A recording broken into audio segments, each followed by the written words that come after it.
Sit forward a bit. Yeah. I'm well out of here. Scooch over. Welcome, Strategy Battle Gamers, to another week's edition of Speak Friend and Question here with GBHL James. GBHL Jamie. And let's get into it. And as you can see, like due to popular demand and all of the Mickey taking. No demand. That's right, I'm in the vest. I've just come back from training. And and you have your jumper.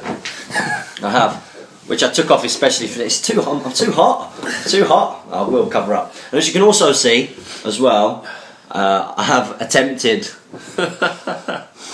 something of a beard. Now this has to come up because otherwise my fiance is going to split up with me. Yeah. She's like, I hate it. I hate it. I hate it, James. What are you doing?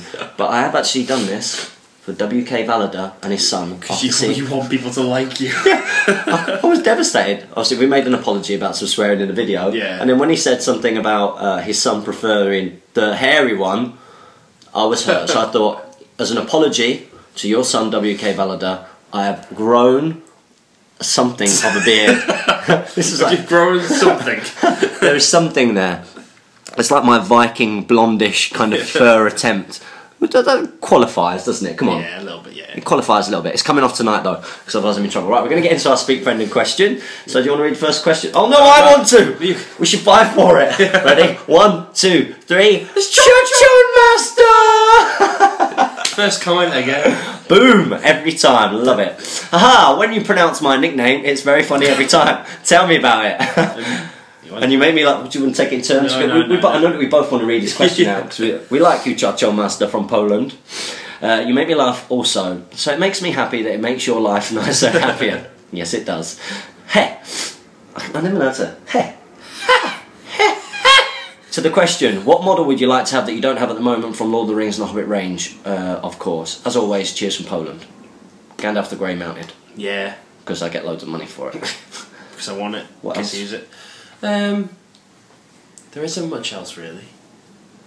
I need a Vrasku. If anyone wants to send me a Vrasku. So I'm starting earlier with the appeals. I don't think there is anything that I particularly I really want at the moment. Some of the old Grey Company models because they've gone out of production. I like that. Yeah, I guess some of the things that have gone out of production. Yeah, it's just stuff you can't get hold of anymore. Oh, good question. Okay, next up we've got Max Robinson. Hi guys, my question this week is what are the best dwarf heroes having a 500 point army and how many Iron Guards would you recommend having? If we're going for sort of a Durin's folk, you obviously got Balin with Durin's axe. Gimli's a decent hero at that points level. Dane, if you want someone to just annoy your opponent and never die, he's good. And for Iron Guard, you probably want about... I'd say you either go sort of all out with it, so between like 6 and 8, or you don't take any and you go like Vault Wardens and Khazards and... Yeah, otherwise they can become target priority because they're squishier. Defense 6, they're being killed by bows on 6s rather than 6x4s. Which is horrendous. When you're a dwarf you go, oh. It's true though, isn't it? Like, and as somebody who plays against dwarf, you target them, you're like, yeah 6s, it's easy. Straight 6s, yeah. Yeah, they've got some good heroes. Obviously, Thorin's company, not Thorin's company, but Army of Thrall. Army of Thrall, good for Dwalin at that point. Pony. Floy is a decent hero as well to counter your enemy. Yep. Next up, we got Elias Kvintz. Hey guys, this is my first question. Whee. Welcome to Speak Friend and Question, my friend. Make sure you ask a question next week. Because that's our participation rule. Notice how we're finishing each other's sentences now. No. Oh dearie me. Oh wow. And we're both wearing white. Well, you and we've both kind of got beards. Well, you've got a real beard. I've got like a beer. A beer. A buh. This is my first question. Can you guys make a battle report with Rohan versus the Blackguards of Barad-dûr and some more stuff like Black Numenorians? Love from Sweden. Oh, we love you too, Elias. We could try... Depends on our opponents, doesn't it? Yeah, we neither of us own Blackguard of Barad-dûr, and do you have you got some Black Numenorians, have you? Yeah, so we could potentially do a very small points battle, but it's really who we can find to play against who's got those armies. So if you've got those armies, come over from Sweden and play us. Yeah. And we'll film a battle report. Next up, we've got Morgan Kant. Morgan Kant, hello guys. I'm currently working on some Numenorian conversions where I've taken 2 Rohan infantry and made them into a captain and a standard bearer. I was wondering, would you say Aragorn and Boromir could make a good Isildur conversion? Also, would you ever consider making a terrain-making speed build just for fun, where you two take on each other with the same materials and have 30 minutes to make something? Should we start off with the Aragorn or Boromir? Aragorn good, couldn't it? I suppose you could do Aragorn, yeah. If you have like the King LSR model, potentially, because he's a bit more armoured up and looks the part. Yeah, could certainly do that. Oh, but there's a few Isildurs floating around. I've got one that I'm happy to trade away, so if you're on the One Ring Forum... I've got one on foot. Yeah. On horse, yeah. I've got one on foot, and if you wanna trade, go on the One Ring, check out my trade thread, and if you've got anything that I want, then let's do a deal. Because I don't need it. As for terrain making, a speed build, I'm very unlikely to see Jamie. I mean, we could do like a one-off thing. You can imagine me and you, we get given a piece of foam, and a knife, and some paint, some flock. So my apple's going everywhere. We could do. We might get somebody else to do that for us. More likely, but it's a reasonable suggestion. But we're not a terrain making channel. Next up, we've got Danny Parker 1100. Since I'm new, I'm not sure on a few things, such as could I mix Warriors of the Dead with Minas Tirith? Yes. Yeah, as long as you've got the appropriate heroes to lead the warband. So if you've got Fiefdom's hero to lead the Army of the Dead, and a Gondor hero to lead Minas Tirith. Rohan and Mages of Middle-earth, again. I have leaders and captains for all in all, thanks. Yep, you can do it then. There's no problems there. Everything can ally with everything. Karam Jam Triangle. Hi guys, I am back. Yes. Suspicious dice rollers. Suspicious dice roller. That's the red dice. Yeah. The thing is, it's always funny because when you call it, so like if I turn around and go, oh, here comes the red dice, it will roll a 6. Yeah. It was really funny. Went to Element Games to pick up Alfred earlier this week, and we were talking about rolling the dice, and they were asking how I got on the tournament. I was talking about like the last game. I went through every single set of dice, and they said, "Oh, the Element dice that we no longer produce. Everybody says that they always roll 6." I was like, "No way," you know, but people just feel like that. And go, "No, seriously, we've got like 5 here. They're giving them to me, right?" To me. To me. Because I was like, all right, okay, so I got it out, spinned it, went on the floor, 6 straight away. It's always the way, isn't it? If you call it, it should happen. It's like anything but a 1. Anything but a 1. Oh, no way! Oh my eyes! It's what we were talking about before. We're becoming parodies of ourselves, especially me. Descended. More so you. I'm really sorry. Kremlin Triangle, I've been watching all the videos, but I only just remember about questions on a Friday, Saturday, so this week I'm determined to do a question. What are your views on Galadrim Knights and mobile banners, a ban on a mounted model? Do you want to do the views on Galadrim Knights and Galadrim Knights mobile banners? Are alright. They're a bit more of a skirmishy troop than something you throw in. They've got armoured horse, bow, and elven blade, and their shield. They're expert riders, so they get to use them both, and just like Rohan. But with the lack of a lance, they're not the best of troops. Like, they're about 20 points or so. They've got 12 movement horses and can go through woodland, which is handy. But they are much better at sort of grabbing objectives and harassing your opponent more than getting stuck in it, in my opinion. As for mobile banners, the problem sometimes, the advantage is that you can get the banner around the battlefield, but the problem is it's a huge investment in a single troop, because if it's already mounted and it's on cavalry, it's going to be quite expensive. Then another 25 points for a banner. You know, that's a lot of points investment in one troop. Also, the reason I don't do it in my old cavalry Rohan is it's quite hard to... I guess it's different if you've got a mounted banner and you've got infantry. Mounted on infantry, you increase your base size and you increase the radius. So increase the radius, so that's a positive. But if you're doing it with cavalry, so like in my army, you can't really get that many combats in. You don't really want to be wasting the mounted model. No, I'd rather have another Son of Ale for 25 points. Damn right. So thanks for your question. Next up we got Will Hamill. Elves speak Sindarin. Well, some of them do, yeah. Him got a string of questions from him. Should we just do all of his? And Kenya. He speaks Sindarin, and then he speaks some Sindarin. He also writes Tengwa using the Bellyra system. Yeah, because that's what I said last time, didn't I? I said I think there's Tengwa, I think there's... but yeah, you're right, the Sindarin. He thinks I should learn Elvish and you should learn Rohirrim. You can speak some Elvish, can't you? Just that once, but Eldimar Madrigal. Do it again. Do it again. No. You have to do one off. You can watch the video. In terms of speaking Rohirrim, I guess it's speaking Old English, isn't it? Yeah. Pretty much. Melok.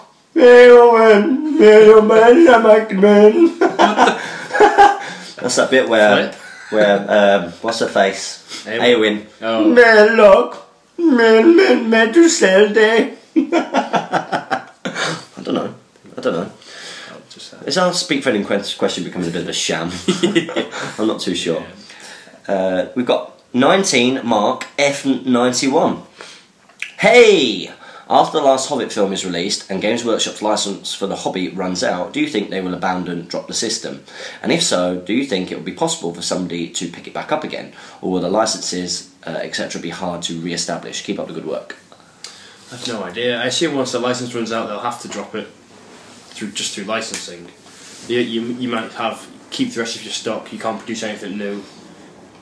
It sells out. Games out. Becomes a specialist game. Yeah. Whether someone else would pick it up, they'd have to go through the Tolkien estates and through, was it New Line? Yeah, New Line. New Line to get it. So it would be tough. But then Final Fantasy Flight have managed to get Star Wars, and that's not like an even bigger brand than Hobbit. So there is a potential, and Night Models produce Lord of the Rings miniatures. So yes, there is potential that someone else might pick it up. Who would do it? I'm not sure. Yeah, and I guess it's down to what we do now. If we have the community support and show that it's a profitable game for them to have, then they're more likely to keep it going. I have to say, we'll talk about it more later on. Yeah.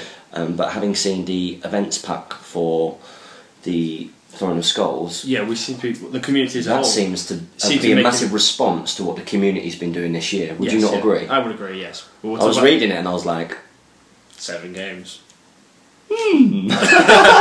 7 games. Where did you get that idea from? 600 points. Anyway, we'll talk about that later. But there was definitely a response. Different video, yeah, but it was brilliant. I was very chuffed with that. And fair play to Games Workshop. Good for you guys. And people won't always say that, will they? Quick to criticise, slow. Next one is from Reven1532. Hey fellas, absolutely love the channel. I could easily say it's my favourite channel for a few amazing things like the models, the ribbing, and the excellent battles and bat reps. Yeah, I agree. It's just the ribbing, really. On the note of your Kickstarter/donation, I'd happily pay a monthly contribution or throw upwards of 20 quid your way on Quickstarter, just so the stuff keeps coming for the foreseeable future. You are an absolute star, because it is because of First Aid subscribers like yourself that we're going to be able to keep this going forward. We really appreciate your support, and we'll let you know when we get around to doing things like that. You are a legend. We love you.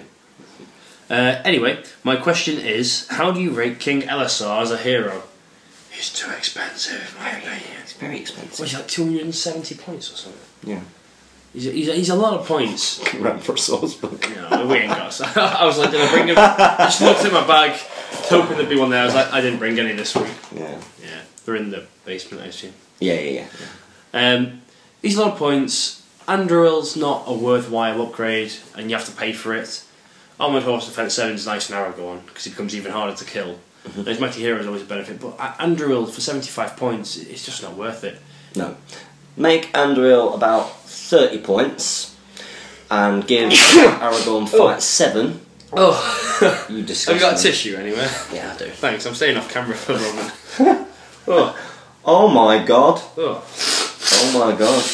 You're going to call Ghostbusters. That was like proper... Oh, we can't do that anymore, can we? Egon. Oh no. Yeah. Egon Spengler. That must be why I made a reference to it. Yeah. Also, just on a side note, Lego are going to produce a Ghostbusters set. I saw the Egon... Did you... That might have been you who posted that up. An Egon Spengler Ghostbuster Lego. Maybe. I think probably did. I think I shared something, yeah. Yeah, it must be you. But they're making a Ghostbusters set, including is it their headquarters or the ghost tower or something, and their van, and I don't know. Did you used to have the Ghostbusters toys? No. I did. I think I just missed sort of that toy release as a kid. They were amazing toys. I used to have the actual sort of gun thing that you probably make a noise, but also the thing that you'd slide out across the ground and it opened up to catch the ghost. Yeah. And then also some of the figures and that. They're more my brothers, but... and yes, James, I've started putting towards a Rohan allied force for my Gondor. Good allies. Yeah. Frank Farmer, hi guys. My question for this week is, who is a good hero for Minas Tirith? Bozza! Boromir. Alright, Bozza. Like it. I already bought and painted a box of Minas Tirith Warriors. Really enjoyed it, and you guys are a big reason for me starting the hobby. Thanks for your advice and getting me into Lord of the Rings strategy battle game. It's an absolute pleasure. Good hero, Boromir is a beast. The good thing about Boromir, or like a Faramir, who are reasonably expensive, is that Gondor's got some cheap heroes, so you can... Yes, yeah. So you got your Baragon, Damrod, Denethor, who can all lead the bulk of your troops, and you can invest in that one big some one. decent, cheap to mid-level heroes as well, like your Madriel and your Kyrian, and they're pretty good heroes for under 60 points. Even Faramir is reasonably cheap for what he is. Gondor's a reasonably good list, actually. Yeah. Very expanded, probably one of the most expanded good lists. Yeah, it is. It goes like sort of Mordor then Gondor, isn't it? Yeah. The two biggest forces that you can make. Shame we don't see more Gondor. What do you think that is? I think it's plain. Plain. That's what I think. Like the regular troops aren't great, and the good troops are expensive money-wise to buy. Yeah. Thanks very much for your question. Also, do you know of any tournaments happening near Essex, as I can't travel far because I don't have a job or a car and I'm only 14? Yes, Titans isn't too far. Titans Wargaming. North London, isn't it? North London. Make sure you bring along a parent, but go on www.titans.org, I think it might be, or type in Titans Wargaming into Facebook or into Google, and it'll bring you up to their Facebook group, and just speak to them on there, and speak to your parents so you can get travel down there. Yep, hopefully see you there, buddy. Yeah, well, I've already bought my ticket for it. So have you? Yeah. Brilliant. And we'll have to sort out accommodation. Yeah. Okay, next question. Mark Bebe. Can Bard the Bowman or just heroes be a warband by themselves without any followers? Cheers from Denmark. Yes, they can. Yeah. Yep. Just like an independent hero, they're set up by themselves. They just have the option to lead troops. Kurt Leach. Hey guys, great video and question. Oh, and question is, in Saruman's profile, his will is 6 and there was a little star. What is that star there for? That's because he's got a staff, isn't it? He's got a staff of power, so he has to expend 1 free will point per turn without reducing his store. But if you have your rulebook, you'd know this. Yes, you would, because it says it on it. Yeah. It's exactly the same if you look at like the Mighty Hero rule, or Legendary Hero. Yeah. If there's a star next to it, it means that, yeah, this is what it is, but you can get more for free. You can sort of do stuff. Next up. Ronald Delville. It was yet another most interesting Q&A. Regretfully, I missed the previous one. I was in fact over the channel in the north of England playing my part as best man. Oh, my little brother got married there with a true English woman. What do you mean by a true English woman? I don't know. I'm not sure whether that's a positive an insult or a... No. Is it a positive? Is it a positive or negative? Let us know. That's not meant as an offence. Yeah. Remember, it's your sister-in-law now, so... It's a shame that you're in the north of England and you couldn't come say hello. Yeah. Next time. I'm going to have to hunt down the previous cast now, which is most difficult. Annoying YouTube layout. We've actually got a playlist set up on our main channel. You can scroll back through them to find them there. There you go. Yeah, you go onto the actual channel itself, go down through the different playlists, and then you've got Speak for Any Question, click on that, and it's got all of them in chronological order. Yes. In any case, nonsense on my part, here are the questions for the cast. Have you ever used Tom Bombadil in a scenario or seen it happen, and what do you think of it? Yeah, I used Tom Bombadil in Goldberry with James Braun at the Battle Brothers last year. It didn't perform brilliant, but we enjoyed using it. It's very fun for us to just use and annoy your opponent more than anything, because his spell on a 2+ gives you back a point of might, will, fate and a wound, and negates any spell effects currently on them. So you're like, oh, you've transfixed Boromir? No. And he's going to get all his will points back and might, and just ridiculous. It's like we were just heroic channeling pretty much every spell we cast, because on a 2+ we got the might back. Yeah. Throw an extra point of will of it, we get the will back. And if you take a wound, you spend 1 fate point. Ah, you wounded me. Next turn, back. I mean, what do you think about people bringing Tom Bombadil in sort of a normal game?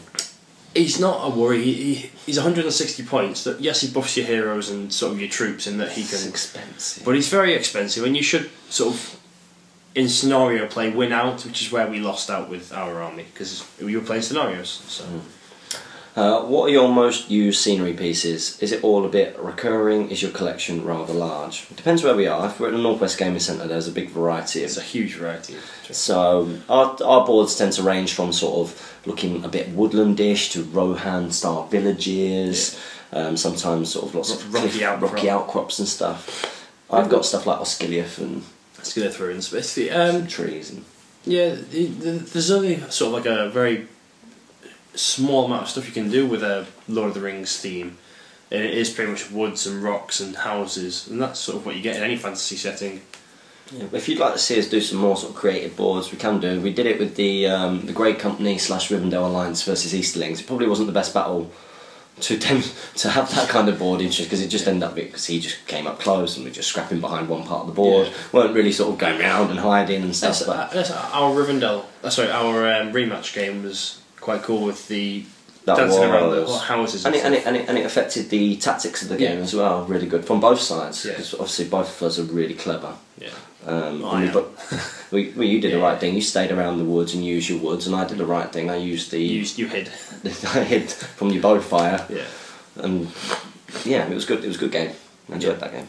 Ever considered doing a little story-driven campaign on YouTube? If you take a small force and expands and modifies it as you play along, I think it might be something interesting to take on the battle rep approach. Keep up the good work. Cheers.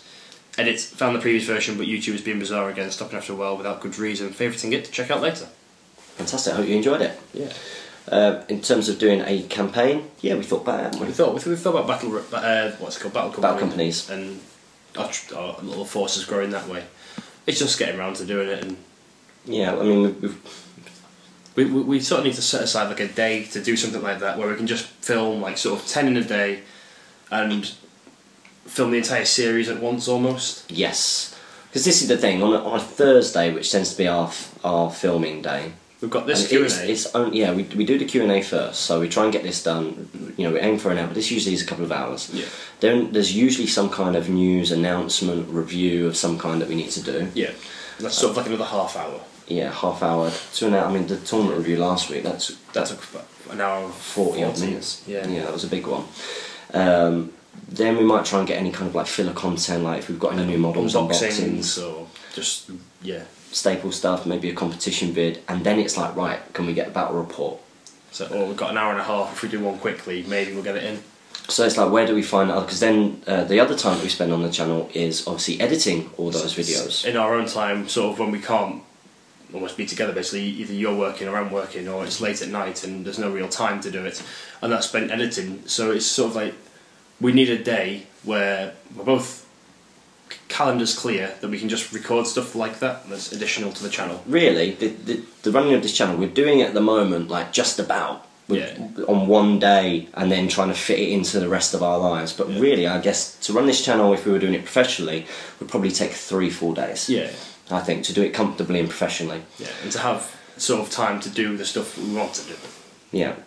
But we will get there with your support. We're aiming at it, and it's been really positive to hear that you guys want to get behind that and would consider helping us with things like a Kickstarter for equipment and stuff, and would support us by buying GBHL merchandise, and maybe doing a monthly contribution and stuff like that. So that's really good. So we have considered it. We will get round to it at some point. Next up, we have got Death Clip. John, hey guys, didn't have a question last week, so here I am this time. Good to have you back, buddy. I'm starting to put together a Kinstrife Umbar force. And I need my Reavers to add axes. What's that smell? Cheese? It's not cheese, there's nothing wrong with it. My question is, where do I find axes? I mean, like 12 for my Reavers, another 6 for my Rohan. Well, I got the axes off of my... You got them off your Dwarf Warriors, didn't you? My Dwarf, The Warriors are very well. Just because I'm putting swords on them anyway. A good place that I found axes was eBob Miniatures. He sells sort of 30 weapon packs for £3. You get 10 axes, 10 swords, 10 spears / pole arms. Can you message him and just ask for axes and stuff, can you? I think you might be willing to, But usually it's just the... With eBob, I've seen a few posts and stuff of people saying that, it's taken a while to fill his orders and stuff at the moment. For me, when I ordered them, I got them sort of the next week, so it wasn't too bad for me. It might just be if you're ordering what he's got in stock, basically, because I messaged him. I originally ordered ponies, not for any sort of dwelling conversions or anything, and he messaged me back saying ponies are going to be back in stock in about 4 months. Do you want to keep the order, or would you like me to refund you the money? I was like, well, actually, you know what? I see you've got these weapon packs. I might as well just buy some of them. Yeah. Because they're the same price, and we'll just call it evens on that. And so he did that, and he got them sent out to me because he had them in stock. That's brilliant. The axes are just perfect scale for Lord of the Rings. They don't look out of place, sort of like a fantasy axe or... No, well that was the part I bought some... You bought some Warriors of Chaos axes. And they arrived and they're bigger than the Lord of the Rings models. I was like, what? Like I kind of got away with like chopping the main axe head off of some of them and used a little spike at the back. But then I was like, nah. Yeah. I'm probably going to do what you're doing, Deathclip. Great video as always, and cheers from Greece. Thank you very much, buddy. You missed it. He said, also, what video editing software do you guys use? I might need something similar for a school project of mine. I use AVS video editing software. I bought it when it was on offer for $50, I think it was, and that was at half price. So I plugged on about 80 quid stuff, and I bought that ages ago when I was doing a gaming channel that never really took off at all. What's the pros of that software? What's the good things about it? It's really simple to use. It's got sort of lots of multi-lines that you can throw stuff into, and you can overlap your videos and do quite a bit of stuff with. Cool. And what are the negatives about it? What negatives? Every so often, it can crash on me. So it's something you should do anyway, where you save regularly. But if it crashes and you've not saved, then you can suddenly lose like an hour's worth of editing, which has really disheartened me in the past. That's sort of like videos where you might have seen me not edit. I'm just going, right, just get it up, don't care, not doing it again. Swearing and all. Yeah, I use iMovie, which I actually was enjoying using until the recent update. And Jamie might have. No, absolute legend. And look, I got some Diet Coke, and because I knew we were recording, I got you a Coke Zero. What a legend! I think this friendship is this friendship. I think it is. No. What a legend! He's a good guy, isn't he? What do you want? If you want a lift, somewhere I can do it. So yeah, what we said? Oh yeah, iMovie. iMovie's done an update, and I don't like it anymore. It's making it harder for me to edit the videos, like much harder. It's the fact that the update is completely different. It's not like a little different with some changes. It's completely different to you. YouTube's updated as well, isn't it? Yeah, YouTube is weird as well. YouTube, I think, is better now. It's quicker. It's quicker, and also there's less white space down this side of the page. Yeah. So usually you had sort of like everything was crammed into sort of here. Yeah. Whereas now, it actually uses all this space, which it originally had for advertising. Yeah. But, you know, people don't necessarily like change. What we would like to do is, hopefully, as a stretch goal, as part of our... I'm dying to get some of that popcorn. I need the carbs right now, to be honest. After that workout, it was minging. Yeah, well, as part of one of our stretch goals, apart from sort of cameras, batteries, microphones... is how our own site? Well, is that what you wanted? No. We do need our own site. We need our own site, but to have the same editing software. Yeah, I bought the domain and stuff. We've got the domain and I've hosted it now as well. Oh, yeah. So I am paying for it. Just got nothing on there. It's alright, we'll get round to it. I've got hundreds of domains. I get carried away, I'm like, whoo, what a great business idea. Buy the domain quick, because somebody else will inevitably get it the week after. So yeah, that's the video edited. We might do as part of our Kickstarter to get Sony Vegas, not Sony Vegas Pro, because that's thousands. Oh, that's so expensive. But we might get like Sony Vegas. Next question. Oh, Will Hamill again. Will, there's an edit function on your, when you write a comment, if you've got more things that you want to write, so that we can say it all at once. Click edit and put it all in, and then we can go through all of your questions at once, so that you're not having to be like, oh, where are they talking to me? Yeah. It might help you. If you want an app, you can use App Furnace on the internet. I don't think we particularly need an app at the moment. I don't think we've got any sort of content that benefits an app. Not yet. Not yet. One day. Maybe. Maybe. Thanks, Will. Also from Will here, you've asked a little bit later on, if you did a Dark Denizens of Mirkwood warband in Middle-earth to Least warband, would you still need a captain? I say yes. Yeah. There needs to be one hero in the One force. unnamed hero, yeah. So probably like a Wild chieftain or something. Barry O'Neill, thanks for the answer last week. Just some ideas for the PDF, which I just subscribed to, by the way. That's brilliant, thanks Barry. But apart from back reps and tactical, etc., you can maybe look at getting some modelling tips and helping him into it. That would be part of the plan. Get possibly the Shadow and Flame guys to help. Yes, definitely. Or some of the other talented guys from the forums who would be willing. Yeah, because there's tons of great guys at the end. We have more to tell you later. Yeah. Not now, but later. It's all in the works.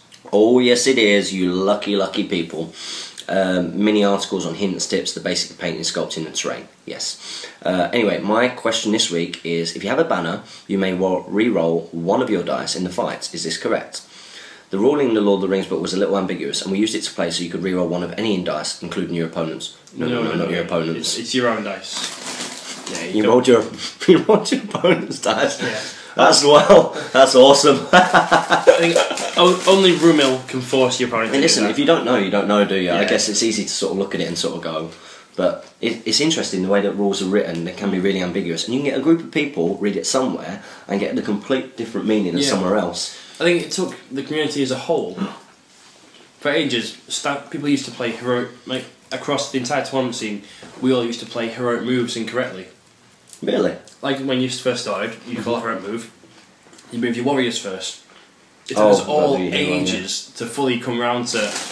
Wait, what do the rules actually say? Okay, hero moves first. Oh, it was like, wow, it's there in the rules. Hero moves first, but no one really did it. Just because that's crazy, isn't it? Everyone's learned it, picked up, learned from each other. Okay, so this is how heroic moves work, and no one thinks to check the rule book because. It's because there are so many rules and it's a sophisticated game. Because it is.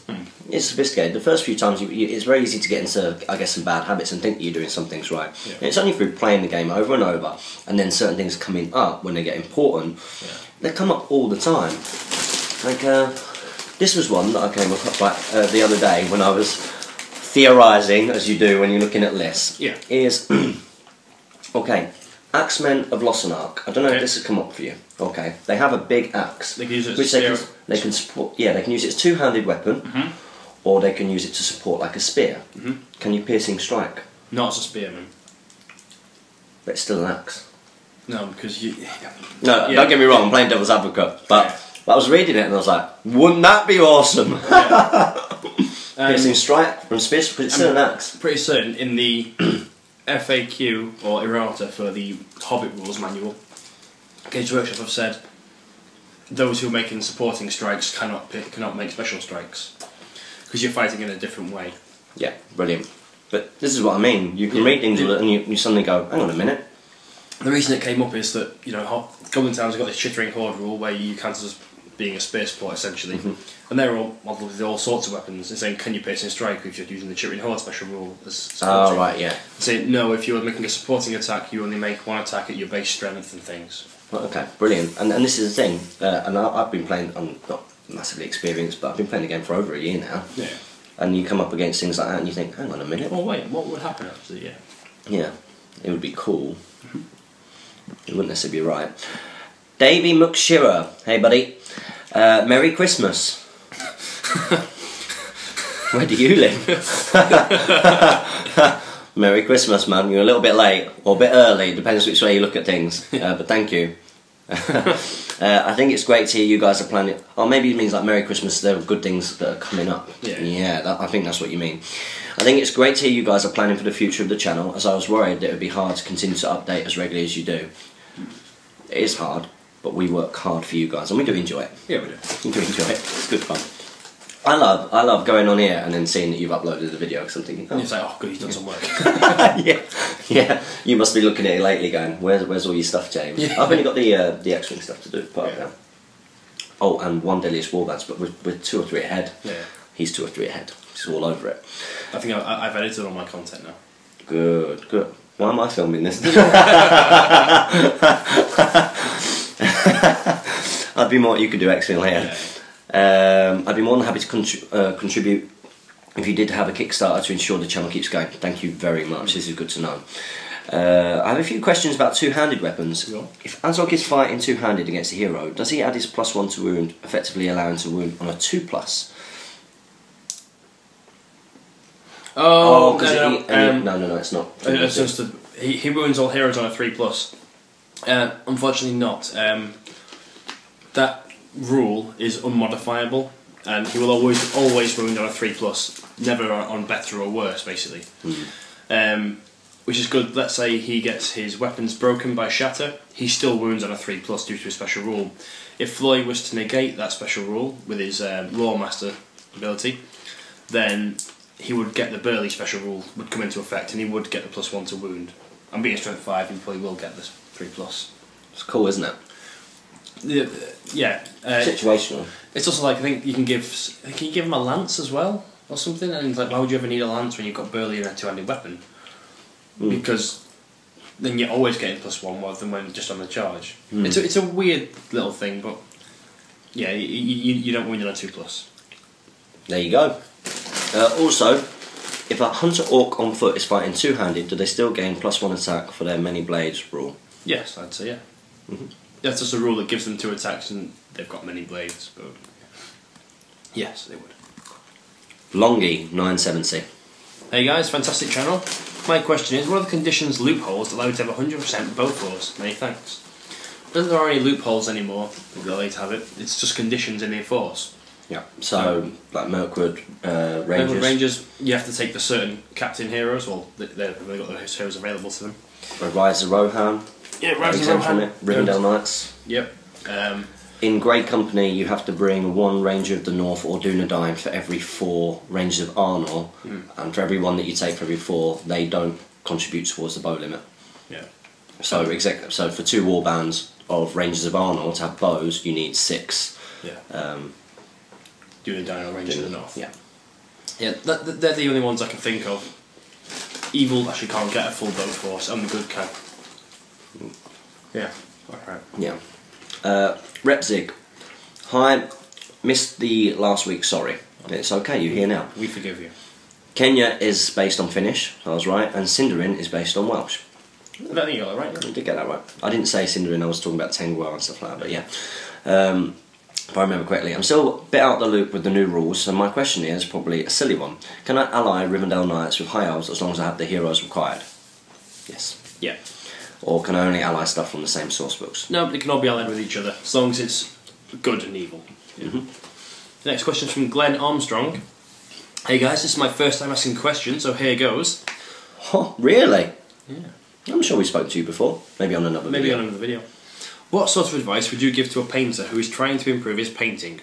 I have started focusing on details and eyes and things I'm happy with, and I'm happy with the results. However, I love painting models and seeing them look amazing on the game board, so what advice would you give me to improve my painting? Well, I have to say, first of all, it's quite hard to give you advice on how to improve your painting because we don't know what standard you are. Yeah. What I recommend you do is get yourself onto the Great British Hobbit League Facebook group and post a picture, or go onto the One Ring forums and have a or even work in progress. The Shadow and Flame Facebook group, they can probably give better... Yeah, good advice. Go onto the Shadow and Flame and post something up because they'll be able to see what level you are. Because, for example, like when I started and put things up, people were like, wow, that's really good. Because they recognise I was just starting. But then those painters who will follow your progress over time will be able to say, right, have you thought about doing this? Have you thought about... So at first it might be something as simple as, right, you need to wash your models. You need to wash them and then try a water down your paints a little bit more. Yeah. You know, make sure that you've got a flat base, stuff like that. Instead of going straight into dry brushing, maybe do half and half, and you know, just little things. But yeah, show us what stage you're up to, and we'll point you in the right direction. I'm pretty sure there's tons of great hobbyists in our community who can help you out better than we can. Yeah. Werner's Miniatures has shared via Google Plus because you're a legend. Werner's Miniatures, thanks for your answer about the Great Company. Where do you guys find the time to paint? I paint at weird times. Like, I'll be sat there sort of like, oh, it's 11 o'clock, gotta be up for work at 6:30, better go to bed soon. Start painting. Check my clock, it's 2 o'clock in the morning, I'm like, oh well, that was foolish. To bed. Yeah. I tend to paint if it's like running up to a tournament, and I'll say to Jane, I'm really sorry, Jane, but I can't spend any time with you tonight. I've got to paint models. I've got to paint a couple of models, or if Jane's away, I'll paint, and that's it. That's the only time I get to paint because it's tough to fit it all in. Yeah. Paradox Vortex. Should I get a swap from Mirkwood Elves to Galadrim? And if I do, what should be my 500 points army? Should I get a swap? Should I swap my Mirkwood Elves to Galadrim? Maybe he's bought a box and you need to think about swapping them. Right, okay. If you're new to the game, I would personally err towards more the Galadrim. They're a bit more forgiving as a force. Due to the reasonable defence and the fact they've got shields and spears and not one attack each, and you can sort of form a bit of a battle line with them. It takes a little less experience to sort of play what's like. What should your 500 points army be? Well, I don't know. It depends on the heroes you've got and what you've got available to you. A quick 500 point Galadrim force I can think off the top of my head would be something like Celeborn's 130, Rumil's 70, so that's 200 points gone. 300 points of Galadrim, that would get you through 2 boxes, probably with 6 shield, 6 spear, maybe some bowmen in there as well, there and a banner. Get on it, let us know how you get on. Also, I played at Games Workshop today and I never realised how good Azog is, Jamie. And killed my Legolas Greenleaf in 2 attacks, all down, from Josh. Oh, that doesn't really surprise me. Especially if he's getting a knockdown or something, but yeah, 6 strikes, winning on 3s, he should do it. Next up, we've got Sam Page. Great vid again, guys. Gonna call it again and say Jamie will win the East Grinstead tournament, which this video will come up on the same day that it's happening. We're playing right now. Yeah, we are actually playing right now. Right now, as you are watching this, unless you're watching this like after Sunday, yeah. But once this has been released, we are playing. I'm looking forward to it. It's going to be good fun. Going to call it and say Jamie will win the East Grinstead tournament, but Ed will probably come a close second. Hey, if Ed keeps getting a second, that's going to be tough to overtake. It will be, yeah. My question this week, other than VP scored, can you guys think of another tiebreaker that could be used to split players? Maybe head-to-head if they played each other? I don't know. My personal favourite is VP difference. So, not total VP scored. So let's say we played a game. You scored 30 victory points, I scored 10. You get your 3 tournament points for winning. But your VP difference would be plus 20, it might be minus 20. Explain. So you've scored 30 victory points in the game. Yeah. And I've scored 10. So the difference between those 2 numbers is 20. So you score 20 points to your secondary score, and I'd score minus 20. That way, if you win, and let's say you've got a really bloody game, and you like sort of my game with Tom, where it scored sort of 35-27. Yeah. Rather than us both getting a huge lift in our tournament score, I'd gain, well, that'd be plus 8, and he'd get minus 8. So that the numbers are still pretty close. That makes sense. And if you pick scenarios like this, is what they did in Scotland. They picked genius. This guys in Stirling did this. You know, that doesn't surprise me because they are cool. I like David Reed and Christopher Murphy. Picked scenarios and made scenarios that had a capped limit of 11. So you went 11, 11, 10, and you played each game twice. And so basically, the max you could get in a game is plus 11. So there was no scope to go sort of plus 60 and win it through one game. That's the problem with like your reconnoiters and your hold grounds and your high grounds and stuff. Even Lords of Battle. Even Lords of Battle. I don't like that one. But that's the problem with them. It maybe should be more to do. They have an uncapped limit of. That could be another thing. Is you cap your sort of maximum tournament point at plus 10. So that if you win, you can get plus 10 tournament. Victory points. This was a good call. Yeah, it was. I saw popcorn. I was like, oh, I want some popcorn. You're a genius. Genius. So yeah, I think that's a good answer, Jamie. Thanks. Very good at this. That's what we're doing at Stockport. Also, favourite Gandalf pose. I like Escape from Orthanc one best. God, there's so many. The one I've got, the Breaking of the Fellowship. I've got the sword and the staff. He's warding off the Balrog. Yeah, that was good. I like that one. And there's a really good picture of Shadow and Flame doing that one. I think we've got that one up. That's really, really nice. Yeah, I've got no idea. I'd have to see them all. I think the new one's quite cool. Damien O'Byrne has commented on this. Yeah, don't believe his lies, Jamie. He's told me over Facebook that he thinks I've got a good shot. I reckon Pagey goes around everyone before each tournament telling him that he thinks he can win so he can cover his bets. Well, he's not messaged me. He's not messaged me telling me I think I'll win. Also, while I'm here, my favourite Gandalf pose is Rivendell Gandalf, and after sitting in my figure case for ages, his base is currently drying on my pace station, ready to take to the field in a GBHL bat rep this weekend. So you know you're playing a Gandalf, so that means you're going to take like a Witch King, things to break his staff. Damn maybe. Right, I'm well going to list Taylor. No, I think we're doing his 500 ferals versus my 500 Rohan. Oh, okay. I think that's what we're going to do. It's going to be good fun. Yeah. Be tough. That's a tough one, isn't it? Yeah. Fight 4, strength 4, 2 attack models. defence 5, so they're sort of wasting your points you've spent on strength 4 as well. Yeah, it's a tough one for me, that, I think. Or it could be one of those games that could really just swing either way. Yeah. You know, if you're killing when you're winning. Yeah. Next question. Jonathan Punchon. Hi guys, great video as always. Sorry I've missed the last few. Mock exams suck. Yeah. They don't, they're important. They're important. I remember mock exams. You think at the time that they're not worth it and, they don't even count for anything. Why do I have to do them? But they will help you out massively when you come to do your actual exams, because you'll know the questions that you're expecting. Not just that either. A mock exam are always harder than the actual exams. Like always. I failed all my mock exams, but I got really good GCSEs. Yeah, so maybe it inspired you. I was like, all my days, I need to get my act in gear, otherwise my life is over. But don't worry, it isn't, because it's all about hard work anyway. My question this week is, what is better, a dwarf ranger with a bow or a dwarf warrior with a dwarf bow? Does the increased shoot value make up for the lower defence? No.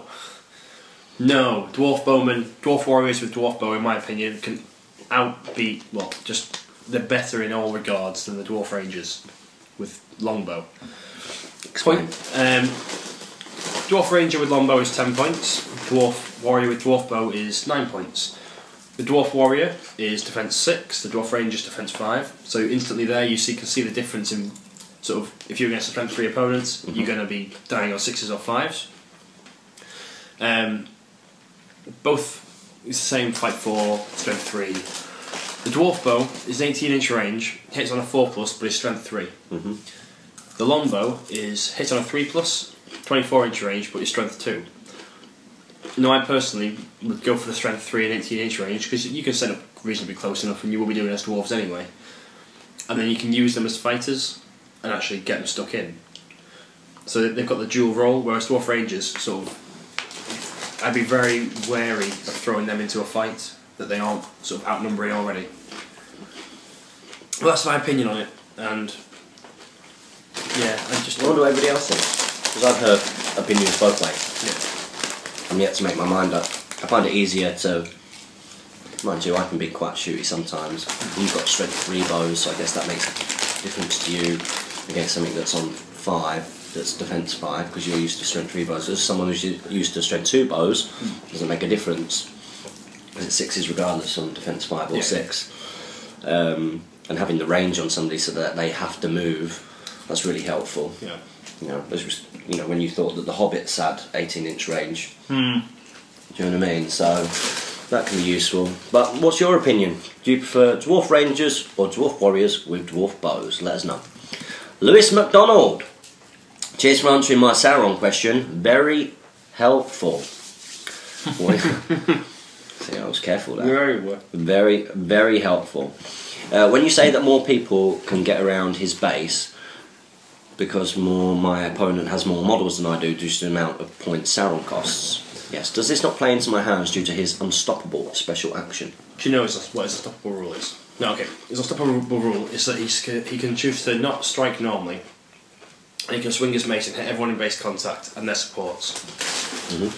So, yes, for the first few combats it will be in your favour, just to hit everyone basically.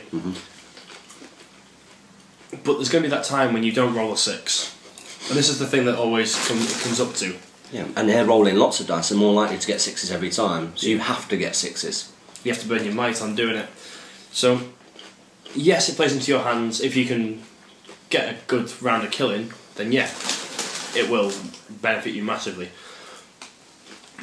But I think numbers will always sort of win out in the end. The more dice you roll, the more chance you've got of winning. A lot of the time. Next one. Patrick Brumaya. Sorry. We're tucking in, aren't we? Yeah. Thanks for the response, guys. Really a fun segment. LOL. I am considering trying to start up SBG events at my local gaming store. Good man. Problem is, supporting your Hobbit hobby. I haven't been able to find anyone else who really plays in my city. I live in a rather small town on the west coast of the States, and I'm wondering if you guys have any good ideas for getting events going. I've been thinking I might try to build up a bunch of little, like 250, 300 point armies. Good idea. And maybe have something of a demo. Assuming my local shop will be interested. It gives everyone who comes some Give everyone who comes out one of the little army to play with for the afternoon and see if we could spark some interest for this hobby. Do you guys think this would be worth a shot or have any suggestions for an event like this? Thanks guys, and sorry for the long question. Well, that sounds ideal. When going back sort of 2 years ago, Craig Johnson and I were trying to drum up a bit of support, and we thought what we need to do is we need to create the cinematic armies, so Rohan, Isengard, Gondor, Mordor, and sort of maybe Easterlings and something. Easterlings, Gondor again. Sort of spark people's interest from the movies. Yeah. Do it at such a small point level, and try and pick stuff that dies easily. Don't go. That's why we were erring a little bit on the Gondor Easterling, because it'd be sixes both sides, and it's a very slow, grindy game. If you can pick stuff that kill you on 4s or 5s, then the game can appear more interesting to the newer player. Yeah. And then when they get hooked on the game, basically, they can go, actually, I want my guys to be defense 6 or 7 so they can don't be dying as easily, and they can understand how the game works that way.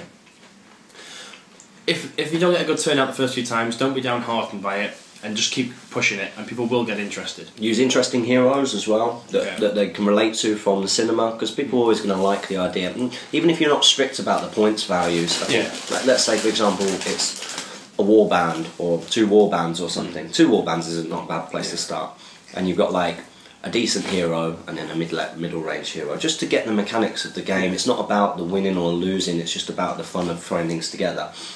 Interesting terrain help. Yeah, potentially in the first few games as well, don't use might, just have decent heroes with 3 attacks so they can see them just killing stuff basically. And then if they come back next week to play with you, then introduce like, okay, well now that you like the game and you understand the mechanics, we'll introduce might to you so you can see sort of what that affects. If you try and overload people with too many rules at once, they're going to be put off. So just try and stick to the strength, defense, get them to play on the wound chart, movements, and see if they're interested from that. I heard another good thing for getting popularity in an area of a game is maybe once you've done this kind of showcase kind of day where you're getting people just to have a little go of the game, is you try and get those players to become part of the league. And just to run a little league and make sure there's a prize at the end of it, like some kind of prize as an incentive, a decent prize. Yeah. And I've heard that works quite well. Is that what JT's? I think JT's done that, because he's doing very well building up, because that's a smallish. It's a very small area. He's done really well to build up his little sort of community of gamers. And we've got them playing all different war games as well. You know, through being passionate and enthusiastic, because if you're passionate about it, that will come off when you're playing with other people. Yeah. You know, so I think that's probably one of the good things about this channel, is that both of us love Lord of the Rings. Yeah. You know, we're passionate about it, and it comes off, so people want to play. And how many times do we get any speak-friendly questions, people saying, I've come back into the hobby because of your channel. And it's just, I started the hobby because of this channel. You know, that's right, Games Workshop, you send us a nice little percentage, because we need it. I need clothes. Yeah. Can't even afford sleeves. Okay, so yeah, good luck and let us know how you get on. And you are supporting your Hobbit hobby, so you're a star. Mason O'Neill. Is there anything elves lack apart from defence? And even then you can get down in defence 6 high elves. Strength 4. Yeah. Pardon me. Because they've had a good elvish army, but I'm wondering who could be a good army to ally with to make up for anything they lack in. And someone's replied saying, dwarves always work well for me. Yeah, and dwarves and elves can ally really well together. Expensive combination, I'm guessing. Yes, yeah, and you sort of are penalised a little bit on the bone limit. But the thing that the elves lack, as you whispered to me then, is they do lack the sort of armour cracking, which is strength 4. With the new special strikes, you can get a sort of a workaround by giving them axes, but this is often considered cheesy. You could ally them with wozes with axes, you know what I mean? That's just genius. That's even worse. I don't think it is. Yeah. It's not. That's something that the elves sort of struggle with, and always have done. You can ally them with, as Joseph Keller said, do them with dwarves, have Khazad in the front line, have elven spear supports. That way you get the 1 strength 4 attack, you get the fight 5 from the elf, and you get the defense 7 on your front line, so it becomes quite a hard thing to crack. Similarly, you could use Army of the Dead for an even higher defence, and Terror and Wounded on Courage. It's expensive combat. You're talking about expensive warbands. You are, yeah. That's the only downside, is that your number's going to be lower, even lower, doing that. and your bow limit's going to be lower. Yeah. Yeah. As an elf, you should be maximising.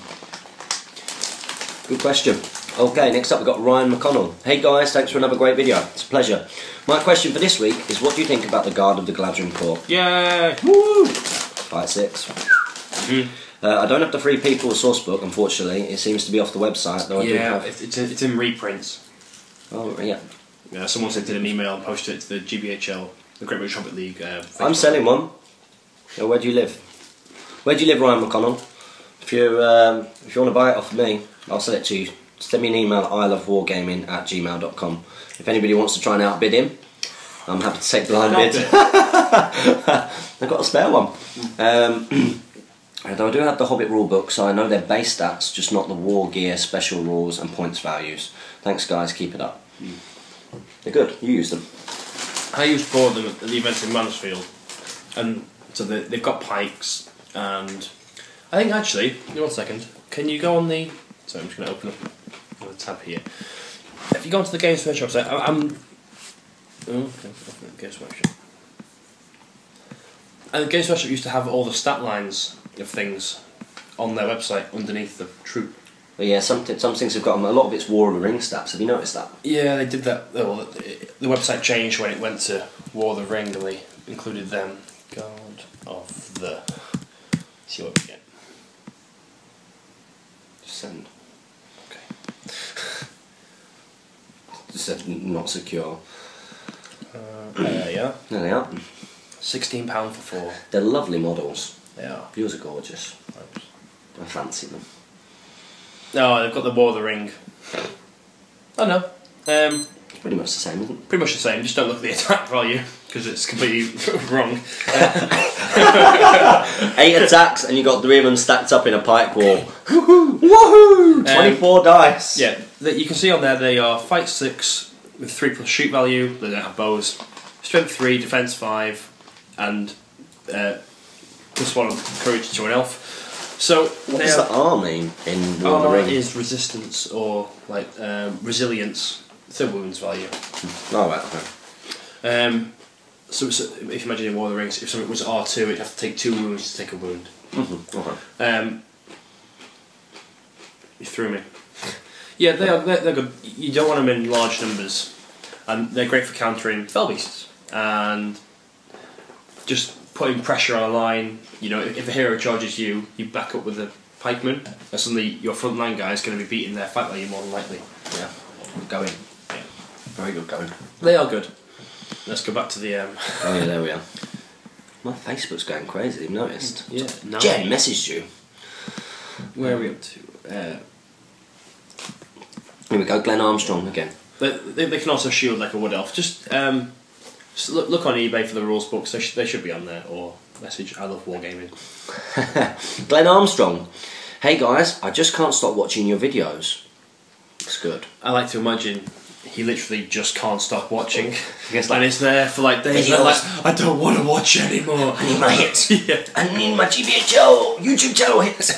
It's interesting though. Like when I first started watching miniwargaming.com, I had the same kind of thing. Like I'd find myself going on every day, clicking refresh, and if there wasn't a video, I was like, "What? What you doing?" Because I was like learning different systems and stuff. It's addictive. It's addictive. And you end up building a rapport with the people that you're watching. Yeah. You know, I'm guessing that's what guys are doing with us. Okay, can't just stop. Thanks so much. It's a pleasure. Oh, you inspired me to continue with the SBG hobby. Thanks so much. That's brilliant. You're welcome. My question is, if you could take a set of Thorin's company and base a 500 or 750 point army around them, who would you take? What army would you add? If you're confused, you can take as little or as many of the company as you want, but they have to be the base of your army. Well, just Thorin's company. Well, yeah, you could just have Thorin's company, or you could have the 3 that can lead troops. So you could have your Barlin, your Dwalin, pony, Thorin. At 750 points, you put him on a pony as well. With your Warriors of Erebor. Put Barlin on a pony. Put Barlin on a pony. Do it. Why not? Do it. 5 points, might as well. Yeah, I guess it's worth it, isn't it? 5 points, nothing. So yeah, that would be the standard thing to do. Yeah. Also, on the topic of tournaments, do you know if there will be any in the Herefordshire this year? because I'd love to get further involved in the GBHL community. Love your content and banter, and keep up the fabulous work, and happy strategy battle gaming, guys. Where's Herefordshire? Down south. I'm not great on my sort of geography. Let's have a little look. I should have locked out now. We're actually we'll see what's close to Herefordshire. What? Google has changed maps. Yeah, see, that's what it usually does. And then it will find maps in the United States, which is a place. Oh no. Okay, and Herefordshire. Zoom. Whoa. Okay, so Herefordshire. It's taking me to Hereford. Okay, so if Alistair runs his tournament in Cardiff, that will probably be your closest one. But you know, Stockport's only like 3 hours away. And do you know what, actually? You're not too badly placed there. No, where's Nottingham from here? Nottingham is surely like down here somewhere, isn't it? Yeah, Nottingham's here. Nottingham should be... You're kind of you're equidistant from where the tournaments are. You're ideally placed to visit any of the tournaments you want to. Yeah, because if you can come up to Stockport, so if I put Herefordshire directions... to Stockport to Herefordshire. Yeah. Stockport. Okay, so if you come to our tournament in April... Oh, that's... A 2 hour. Yeah, so 2 hour, two and a half hours, okay? So that's to get to us, 2.5 hours driving. Nottingham, and it's in Birmingham. Nottingham. 2 hours. 2 hours, and should we type in East Grinstead? Yeah.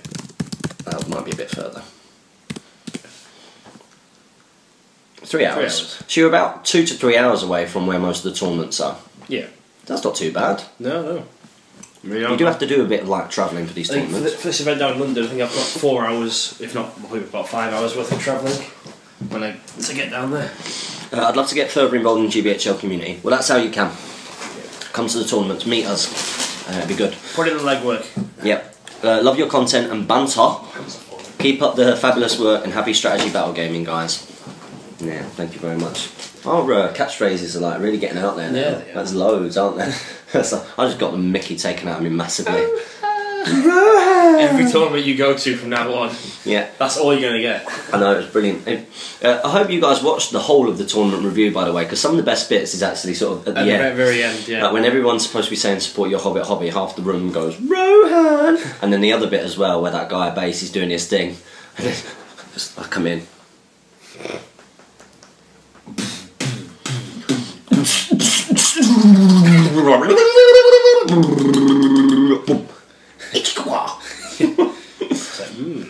Okay.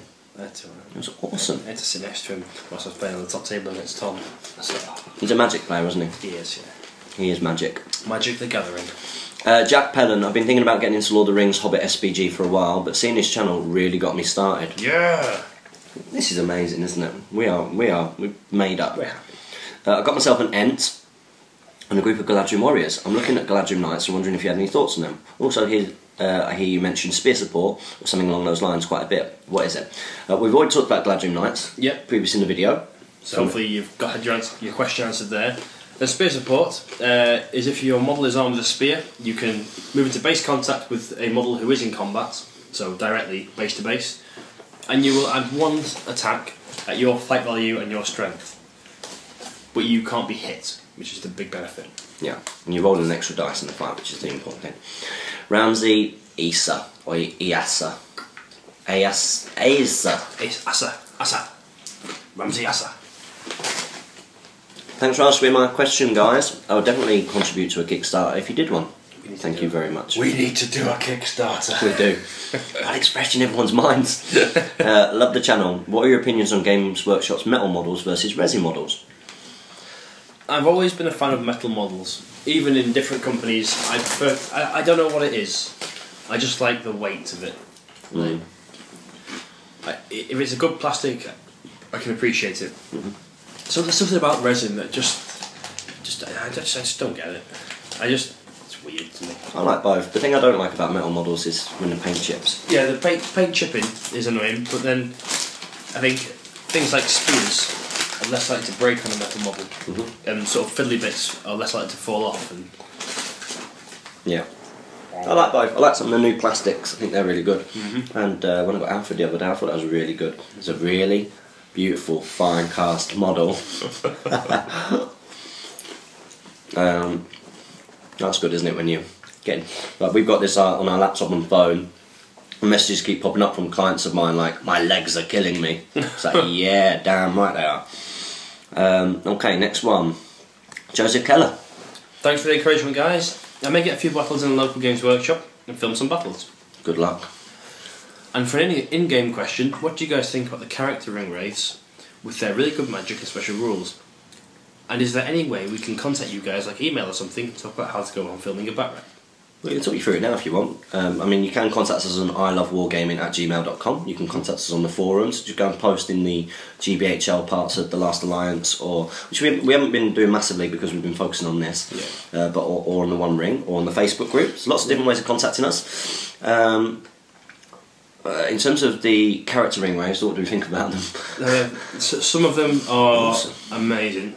One of them, the Tainted, is rubbish. The Tainted is awful. They've all got so much different flavour. Yeah. Some real thoughts gone into sort of how and they can all impact the game in so many different ways. It was really cool when they were being released because they released them sort of 2 or 3 at a time. I know, that was lovely. Sorry. And it kept you sort of on tenterhooks. You're like, oh, what's the next one going to do? And then when they released the final 3 and they reduced the spell abilities of some of them. Sit back. Look, sit back now. I think I'm on my back. So much better, isn't it? Yeah, let's move this forward. Let's get. We've been perching. Yeah, and if I go like this. Yeah, go on. You've got an edge there. No, I don't. It's a weird. I have my knee in the middle of the shot. Oh, this is nice. So where are we up to? I can't even see it now. Yeah. Ring Wraiths, wasn't it? I'm filming back right. Joseph Keller. Yeah. Stop. That's it. No, we've not finished answering this question. No, I wasn't going past it. I was just... So yeah, we think that they're mostly really, really good. Which one's your favourites? What do you think of the best? They all lend something different, don't they? Yeah.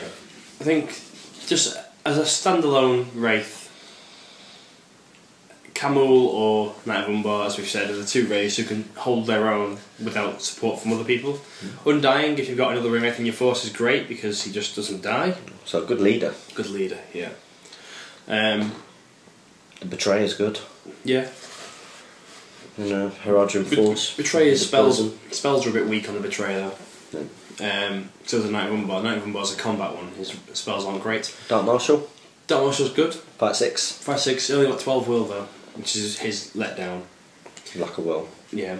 Shadow Lord used to be the immediate go-to Ring Wraith because Bloodfire was quite dominating the game. It wasn't overpowered. It was just dominating. But not so much anymore. He's not really worth it because Bloodfire isn't such a big part. So yeah, that's what we think about the named Wraiths. They're very powerful. Do you think they're priced right? Yes, I think they are. Yeah, it's the Fell Beasts that are underpriced. Yeah. And in terms about how to film a bat rep, well, you need a camera, and you can do this on your camera phone. You need good lighting, and you need to have a clear idea in your mind of the shots that you want before you do it. Yeah. And it takes experience, but you kind of know that, right. And it's to save you on the editing time as well. You want to film priority. You want to film. You don't want to film movement. That's what. This is how we do it anyway. Film priority. Have a look at the board as it is. Review movement. Come back after movement. This is what it looks like after movement. Going into shooting. Pick the shots that you think either are going to be interesting to watch, or if there aren't many. Depending on how much battery or space you've got. Yeah. And then try and if there's loads of combats. Pick the hero fights because that's the ones that you're interested in seeing, or anything that's sort of really interesting or a crucial fight. Come in, get your focus first, and and you can say next up. It's going to be Knight of the Pelennor versus Legolas. Obviously, cut. Then come to where you're going to be rolling the dice. Click film. Let's see who wins the fight. Legolas wins. Zoom in on the winning dice. Come out. That's what I do anyway. Yeah. Come out. Then go needing 6 is the wound. I like the way you said Legolas there. I heroic struck and I got a 6. So. I got 4 though. No, you didn't. You were out of mine because you burnt it all. Alfred gave me some back. Oh, did he now? Yeah, he did. Did he now? Have you seen my chat about that on the One Ring? No. About me maybe bringing Alfred. Lots of people were against it. I wonder why. Yeah. Oh well. So yeah, there's a bit of advice there. Good luck. Let us know how you get on, and we can always have a little look at it for you. Yep. We've got Brandon Cooper. You got 2 things. We'll read these in a second. Thanks again. My question is this week is how do you base your miniatures? I'd also like to say that I live 20 miles west of Cardiff, and I would love to go to a tournament there, so I'm still to attend my first one. Alistair, mate, you've got a lot to do, mate. Yeah, come on, Alistair, get on it. People are asking for it. But before you start, hiring venues and stuff, you contact me back about the money you owe me. Oh. Or you'll end up with a horse's head in your bed. Petrol money. I owe you petrol money, don't I? Yeah, swings and roundabouts with us, though. It's a bit different. Buy you a bottle or something. But we're like a couple. It all balances out. It balances out. We don't count. So yeah, Alistair, get on it, my friend. Get on it. What else did he ask? How do you base your miniatures? I've started using the Grell on Earth just because it's quick and easy. Before that way, I probably do what you do now is to sand the model, spray it, then I paint it. Well, I use the old colours still. Scorched brown as the main base, then then Graveyard Earth dry brush, and then a very light bleach bone, just a Ushati bone for you on top, like that, and then. Woo! Someone called me. Sorry about that. Yeah, so I just use PVA glue, dip it in the sand, spray the miniature once that's all dried, so it's all based.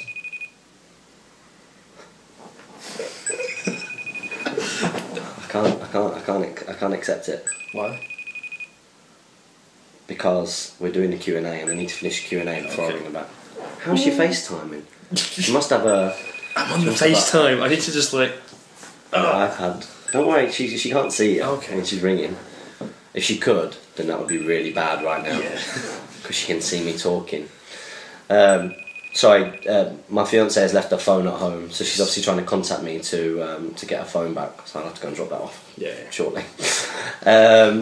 So yeah, PVA in the sand, spray when it's all dried, Rhinox hide, which I guess is the equivalent of scorched brown, dry brush Mornfang brown, pick out the bigger rocks with Ushati?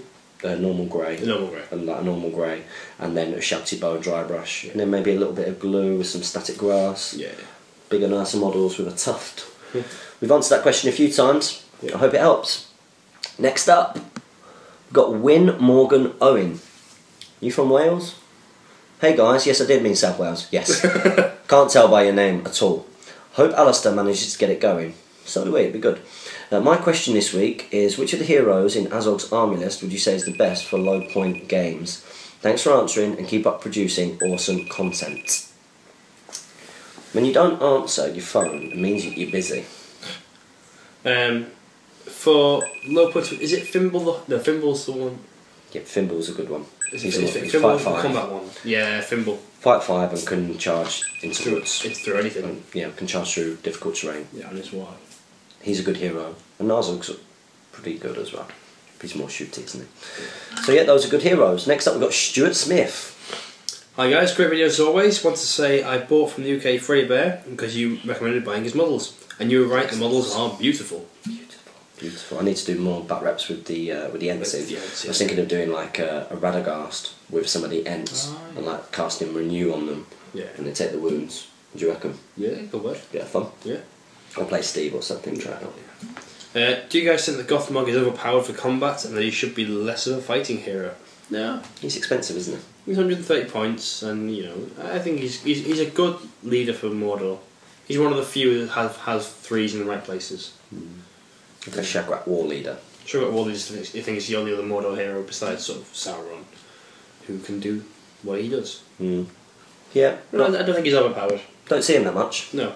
Interestingly. Next up we've got Harry Owen. Hey guys, you got me into the hobby with this great channel. Keep it up. This is brilliant. One. That's fantastic. That's brilliant, Harry. This is my first time question. welcome to Speak Friend and Question. What does he have to do? You have to ask us a question next week. That's right.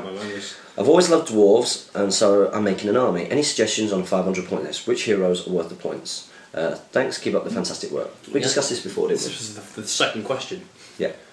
But, depending, Army of Thor or Old Dwarves? Old Dwarves. But the combo of them is good, but if you're going for a pure one, I'd say Old wins out there. So Balin with Durin's axe, you can take Gimli or Dane as your hero. You get about 2 warbands at 500 points. Yeah. Get some Khazad there. Get some Make sure you take a banner. Yeah. There you go, I hope that helps. King's Champion's good. He is. And finally, Liam F. Yeah, also somebody asked me a question on Twitter, so I'll have to okay, we'll try and remember what that was. Thanks for answering my question, guys. Have you ever considered producing an audio-only version of the Q&A and other similar video to allow viewers to listen to you guys on the go? Just a thought, as some of the videos are not very visually based and it could cut down time on editing. We have, yes. I did actually start up a podcast channel, but I never really. What is that? It's still there.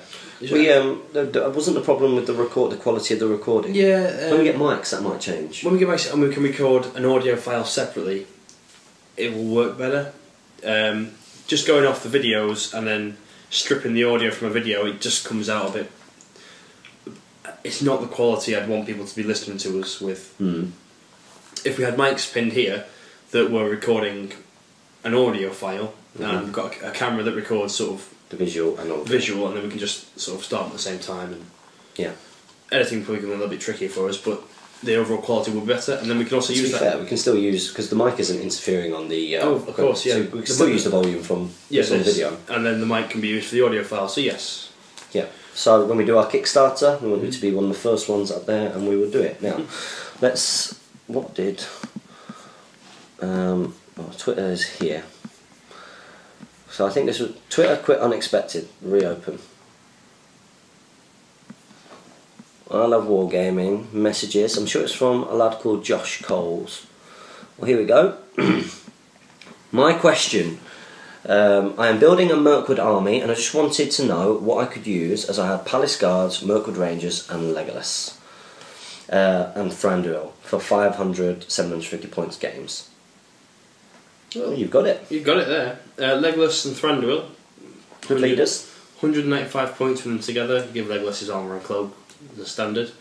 Then the Rangers are 14 points each, so 20 of them is 280. Yes. Yeah. 280. Yep. That probably gets you just over 500. Then for your 700, add in Tariel and some more. Yeah, pretty good. Hope that helps. So, wow, that's our final question on this week's Speak Friend and Question. Do hope you all enjoyed that, guys. And looking forward to next week's edition. It'd be interesting to see who is winning the tournament today. Yeah. We've got 4 scenarios. My money is on Ed. You think?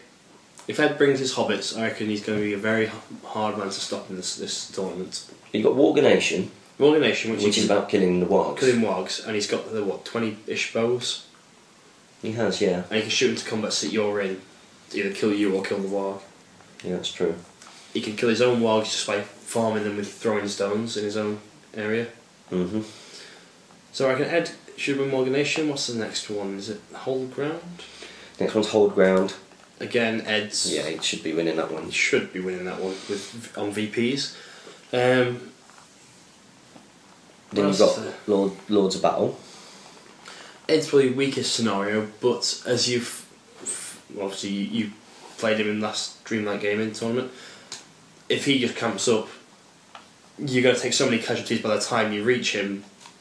It's very tough to then sort of gain your VPs back up to it. Yeah, I think in something like Lords of Battle, it's worth setting on the line. Whoever will actually just be in his face. Yeah. Rather, I mean, some people were saying I should have done it into the death, but to the death wasn't the one to do that. No. Because he's more likely to break me. Yeah. So yeah, and then the last one is Seize the Prize. He's going to struggle with that one because you've got to get to the objective. You've got to pick it up. You start 12 inches away from the centre line. What? Seize the Prize. Is it? Do you? No. I'm sure you start. You start from board edge. I'm sure. Alright, maybe I think you walk on. Oh, okay. With the walking on, maybe that one he can struggle on a little bit. But you know, he's got his mounted ponies, and he can hurry march with them. I think without hold ground, I could have stood a chance. Like a chance. Just a chance, yeah. Yeah, 'cause I think it's more likely with the Rohan Force to win one-day tournaments where the scenarios suit me. Yeah. That's the closest I'm ever going to get. Not 2-day tournaments where you're doing all of them. Last FIFA question. We'll discuss how the tournament went probably next week sometime. Keep up the good work, guys. Support your Hobbit hobby. And happy strategy battle gaming.